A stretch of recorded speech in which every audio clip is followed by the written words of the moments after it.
क्या आप जानते हैं सीता मैया का भी पुनर्जन्म हुआ था? इस इतने बड़े जो हमारी पौराणिक कथाएं हैं, जो हमारी रामायण है, जिसको मात्र पढ़ने से हमारा जीवन स्वर्ग बन जाता है और हमारा मोक्ष का रास्ता खुल जाता है, उसकी जो माता सीता हैं उनका पुनर्जन्म हुआ था।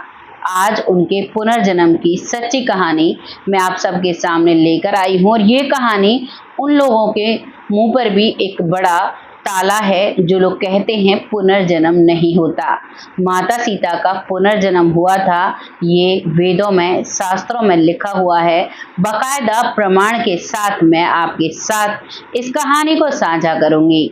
नमस्कार, मैं महक चौधरी आज आपके सामने फिर से एक पुनर्जन्म की कहानी लेकर आई हूँ, लेकिन ये पुनर्जन्म आम पुनर्जन्मों जैसा नहीं है। ये एक स्पेशल केस है जो आज हमारे सामने आया।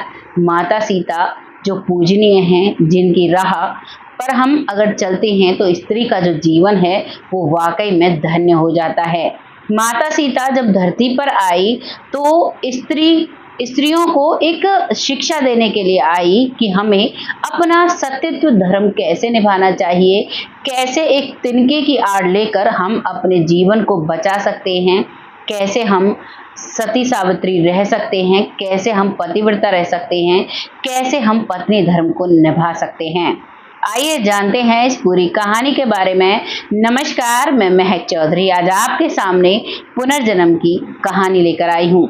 ये कहानी शुरू होती है वेदवती नाम की एक महिला, नहीं कह सकते, एक कन्या होती है जिसके पिता, जिनका नाम होता है ऋषि कुशहज, जो कि अपनी बेटी के लिए जो विष्णु भगवान हैं उनको वर चुनते हैं और अपनी बेटी से कहते हैं कि बेटा तपस्या करो, वही तुम्हें पति के रूप में मिलेंगे। जो वेदवती है वो बहुत तपस्या करती है और बहुत ही अच्छे से सच्चे मन से विष्णु भगवान को अपना पति मान लेती है और बस इसी उम्मीद में होती है कि जब मेरा विवाह उनके साथ होगा तो मेरी जीवन लीला है जो आगे बढ़ेगी। लेकिन ये बात जब रावण को पता चलती है तो रावण वहां पहुंचता है और जो वेदवती है उससे जबरन शादी कर लेता है। जब रावण का जबरन वेदवती के साथ विवाह होता है तो जो वेदवती है उसको ये बात बिल्कुल भी अच्छी नहीं लगती है और जब रावण जबरन उनको हाथ लगाने की कोशिश करता है तो उसी समय वो उन्हें श्राप देती हैं और कहती हैं कि मैं तुम्हारे विनाश का कारण बनूंगी, ये चीज तुम याद रखना। रावण इस चीज को उस समय तो सुनता है, लेकिन आगे अपने ज्ञान और अपने जो उनका यश था उसके चक्कर में सब कुछ भुला देते हैं और वो जो वेदवती जी हैं वो अपने आप को अग्निदेव के समर्पण कर देती हैं। वो अपने आप को अग्नि में जला देती हैं, भस्म कर देती हैं। उसके बाद धीरे धीरे वक्त निकलता है और अब वेदवती जो हैं वो अग्निदेव की सहायता लेकर जो राजा जनक हैं यानी सीता माता के जो पिता होते हैं उनके खेत में, जब वो अपने खेत में हल चला रहे थे तो उस समय अग्निदेव की मदद से उस खेत में वो पाई जाती हैं और उसी समय वो जनक दुलारी कहलाती हैं। जो राजा जनक हैं वो बहुत ही लाड चाव से माता सीता को पालते हैं और बहुत अच्छे से उन्हें रखते हैं।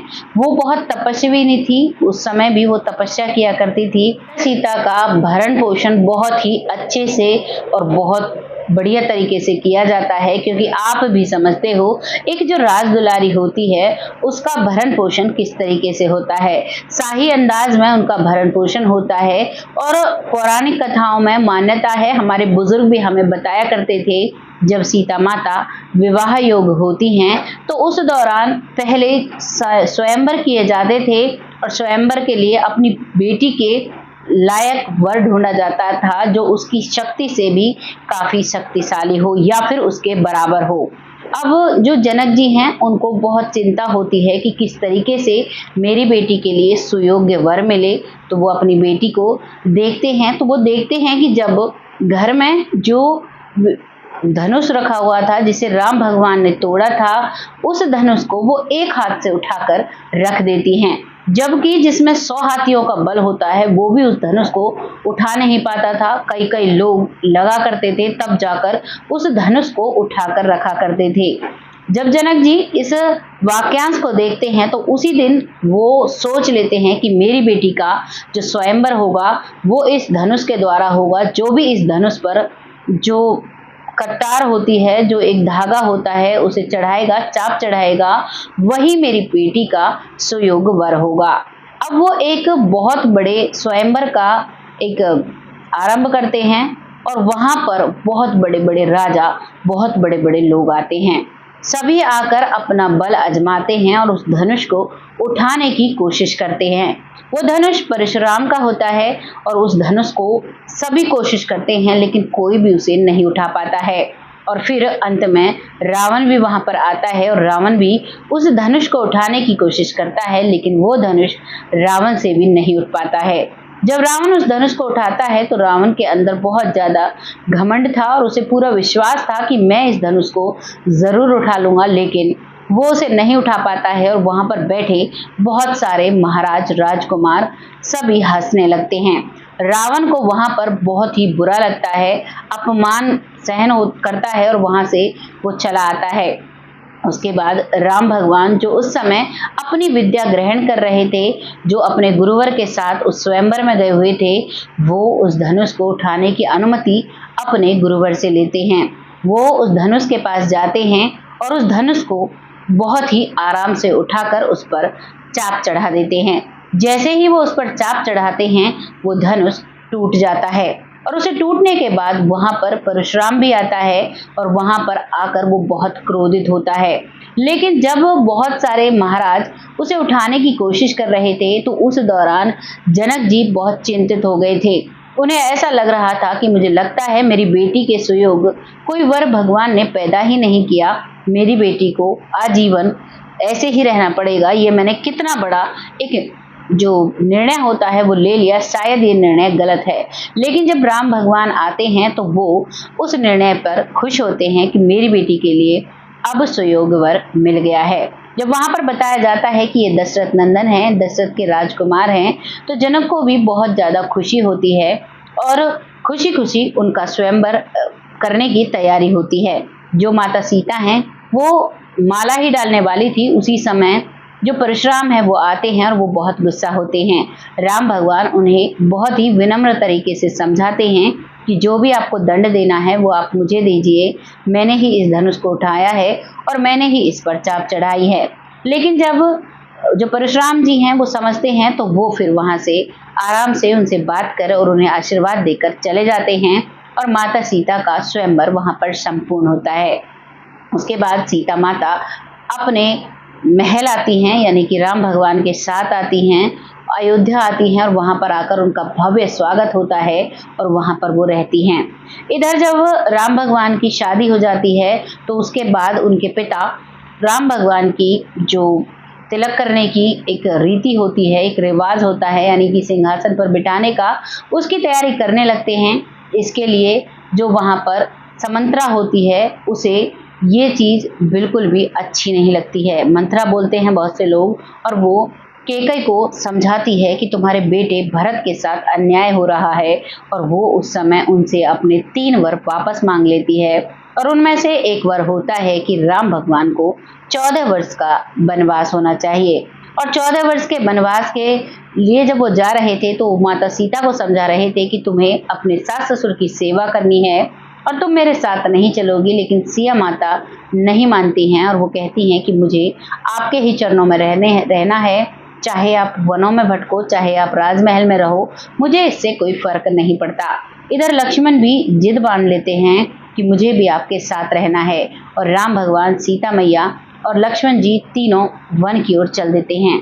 इस चीज से बहुत ही परेशान होते हैं दशरथ होते हैं, वो बहुत आहत होते हैं और वो अपने पुत्र वियोग में उनकी सांसें थम जाती हैं।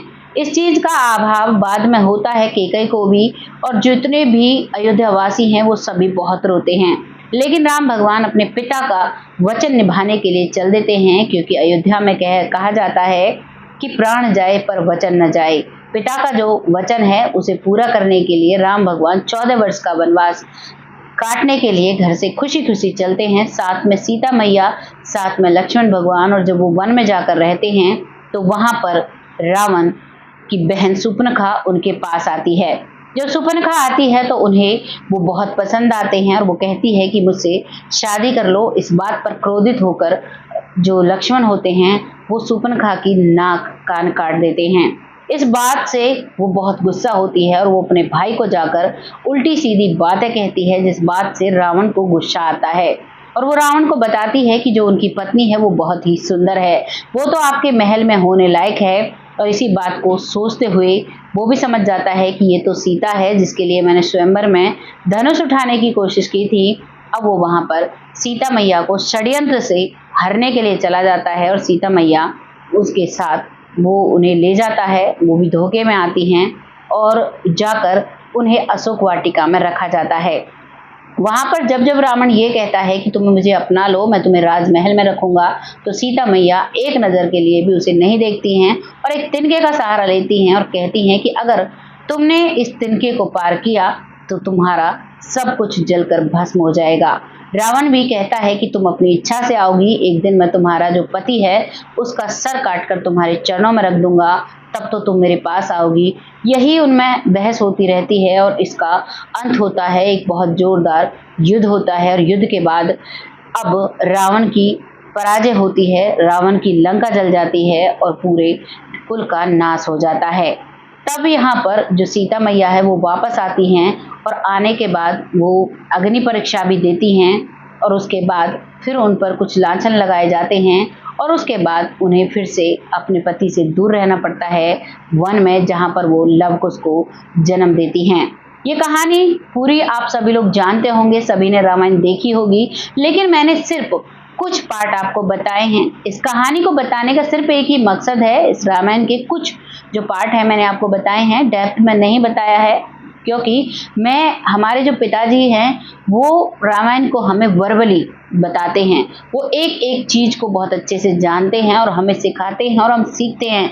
बचपन से ही हमने उनसे रामायण सुनी है, हमें सारी रामायण जितनी भी है वो वर्बली याद है, उसका सारा वाक्यांश याद है, उसके हर चीज को याद है। लेकिन अगर मैं यहाँ पर आपको रामायण बताने बैठूंगी तो वीडियो बहुत लंबा हो जाएगा। और इस कहानी का जो अर्थ है वो यहाँ पर इसलिए है क्योंकि जब रावण की लंका दहन होती है और रावण का अस्तित्व खत्म हो जाता है तो उसकी जो वजह होती है वो सीता मैया होती है। और सीता मैया का पहला जन्म वेदवती के रूप में होता है, जो मन से विष्णु भगवान को अपना पति मान चुकी थी और उन्हीं के लिए तपस्या कर रही थी। उस दौरान उन्हें रावण ने जबरदस्ती उनसे शादी की और वो अग्नि में समा जाती हैं। तभी उनका पुनर्जन्म सीता मैया के रूप में होता है और फिर वो अपना बदला लेती हैं। उनके कारण उनका अस्तित्व, जो रावण का अस्तित्व है, वो मिट जाता है और जो वेदवती का श्राप था वो यहाँ पूर्ण होता है। तो अब ये कहानी मैं आपको सुना चुकी हूँ, आपको इसको सुनकर कैसा लगा है? जो लोग ये कहते हैं पुनर्जन्म नहीं होता, उनके भी मुंह पर एक बहुत बड़ा ताला लगा है। और इसके लिए मैं आपको बता दूं, ये जो कहानी मैंने आपको बताई है, ये जो कथा है, ये ब्रह्म पुराण में भी मिलती है और रामायण में भी इसका उल्लेख है। आप वहां पर जाकर इसको देख सकते हैं। हमारे जो पौराणिक ग्रंथ हैं और जो हमारी रामायण, महाभारत, गीता, जो उनमें चीजें लिखी हुई हैं वो बहुत ही शोध करके लिखी हुई हैं और बहुत अच्छे से उनका निर्माण किया गया था। तो आपको इस जानकारी के बारे में जानकर कैसा लगा, आप कमेंट सेक्शन में जरूर बताइएगा, लोगों के साथ शेयर करिएगा, क्योंकि आपका शेयर हमारे लिए बहुत मायने रखता है।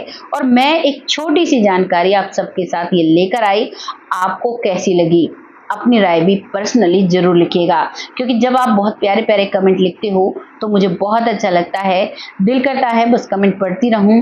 और आप जो इतना अच्छा सपोर्ट दिखाते हो तभी हम थोड़ा आगे बढ़ पा रहे हैं। बस ऐसा ही अपना सपोर्ट अपनी प्यारी बहन, अपनी बेटी और अपने साथी के साथ देते रहें, क्योंकि आपके सपोर्ट से ही हम आगे बढ़ पाते हैं और जब आपका साथ है तभी हम आगे बढ़ पा रहे हैं। इसीलिए मैं आप सब में से एक ही हूँ, आप सबका सपोर्ट मेरे लिए बहुत मायने रखता है। आज वक्त ज़्यादा हो गया है, आप सबका नाम जो जो कमेंट करते हैं उन सबका अगली वीडियो में नाम ज़रूर ले लिया जाएगा। तब तक आप सब खुश रहें, आबाद रहें, भगवान से यही दुआ करती हूँ। तब तक के लिए जय हिंद, जय भारत।